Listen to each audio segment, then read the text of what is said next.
शेष हेब युद्ध ईरान रखिला तीनोटी शर्त अमेरिका इस्राएल को मानिबाकू हेब। पश्चिम एशियारू एही समय सबुठारु बड़ खबर बंद हो युद्ध ईरान रखिला तीनोटी बड़ शर्त।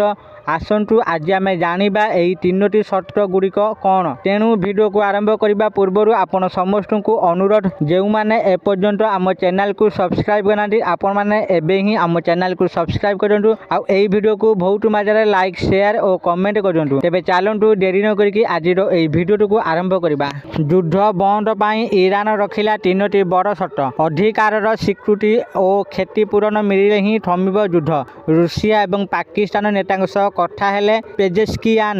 प्रथम शर्त है ईरानर वैध अधिकार को अंतर्जातीय स्तर में स्वीकृति प्रदान करा जाऊ।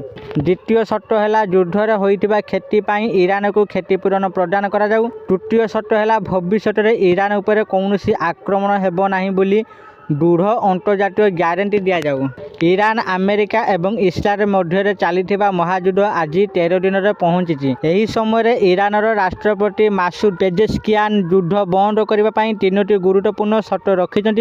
सोशल मीडिया प्लेटफॉर्म एक्स रे एक पोस्ट कर से कहते जे यही युद्ध अमेरिका एवं इस्राएल द्वारा आरंभ करा जायछि एवं यह शेष कर केवल तीनोटी रास्ता रही। प्रथम ईरानर वैध अधिकार को स्वीकृति देवाक हेब। द्वितीय आक्रमण जो होइथिबा क्षतिर भरणा पाई क्षतिपूरण देवाक पड़िबो।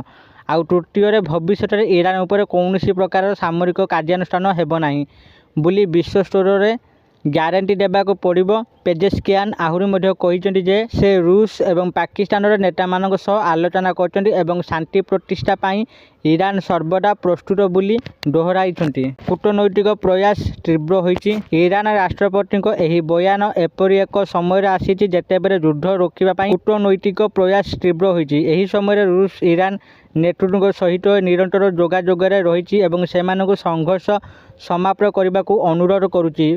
पेजेस्कियान स्पष्ट करिसेंति जे ईरान युद्ध बंद करने को प्रस्तुत किंतु अमेरिका एवं इस्राएल आगरे मुंड नुआइबा को प्रस्तुत नुहे।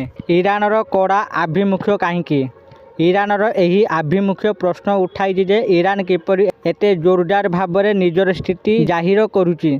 मध्यप्राच्य व्यापार विशेषज्ञ कबीर टनेजा कहते जे यह पछरे तीनोटी प्रमुख कारण थाइपारे। प्रथम कारण हेउछि विचारधारा शक्ति दिए। विशेषज्ञ मतरे आमेरिकीय विरोधी मनोभाव ईरान विप्लवर मूल नीति मध्य गोटे युद्ध हेले एही चिंताधारा सरकार को आहुरी मजबूत करिपारे।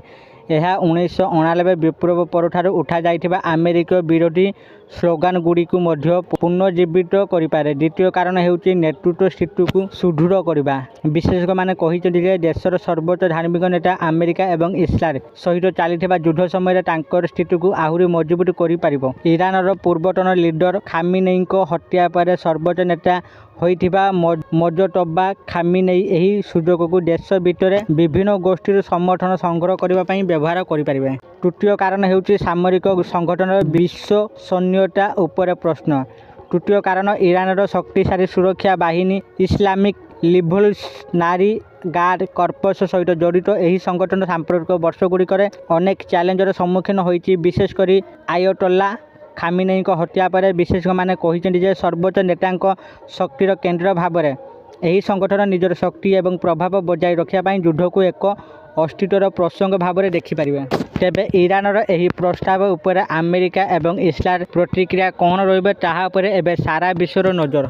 आशा करते आपण मानकु आज ये भिडियोटी निश्चित भाव में भल लगी आपण मैंने भिडियो देखि सबकिछि बुझी जाइथिबे। जदि आपण मानकु एही भिडियोटी भल लगी जाए दया करी एही भिडियो को बहुत मात्रा लाइक शेयर और कमेंट करजंतु।